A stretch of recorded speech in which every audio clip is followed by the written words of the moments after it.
துல்கர் சல்மான் நடித்து வெளியான லக்கி பாஸ்கர் படத்தில் வருவது போன்று தெலங்கானாவில் வங்கியில் 13 கோடி ரூபாய் மோசடி நடந்துள்ளது.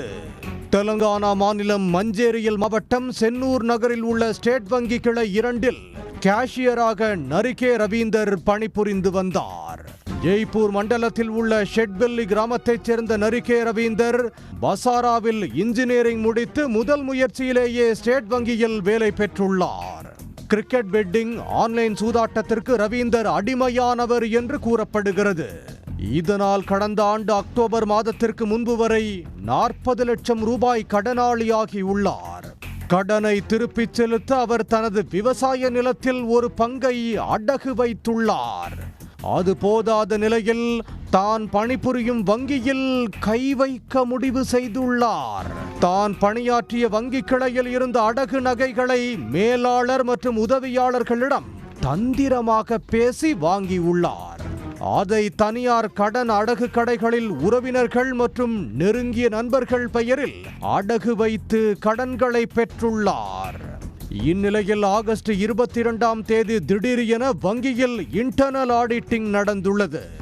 இதில் வாடிக்கையாளர்கள் அடகு வைத்த நகைகள் மாயமானது தெரிய வந்தது.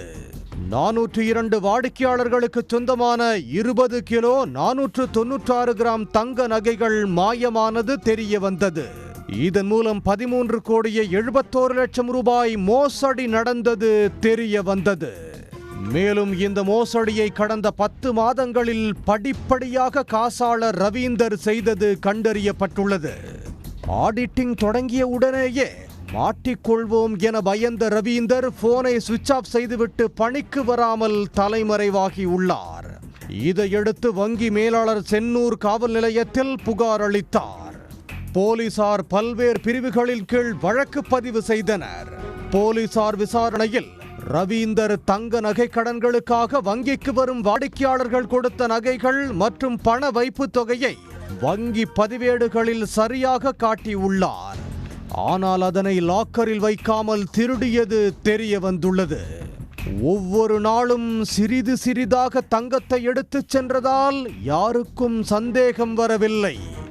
இதையடுத்து சிசிடிவி பதிவுகள், கைரேகை, வங்கி பரிவர்த்தனை அடிப்படையில் கேஷியர் ரவீந்தர், வங்கி மேலாளர், ஊழியர்கள் 8 பேர் உள்ளிட்ட 44 பேர் மீது வழக்கு பதிவு செய்து அவர்கள் அனைவரையும் கைது செய்து சிறையில் அடைக்கப்பட்டனர்.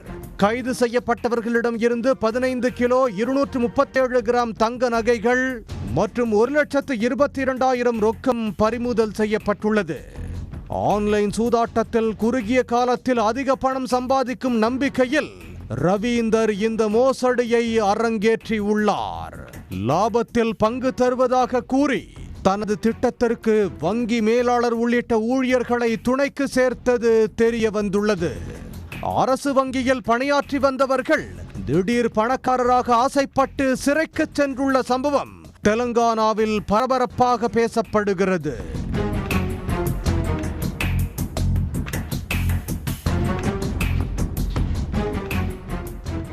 உடனுக்குடன் செய்திகளை தெரிந்து கொள்ள சன் நியூஸ் பெல் ஐகானை கிளிக் பண்ணுங்க.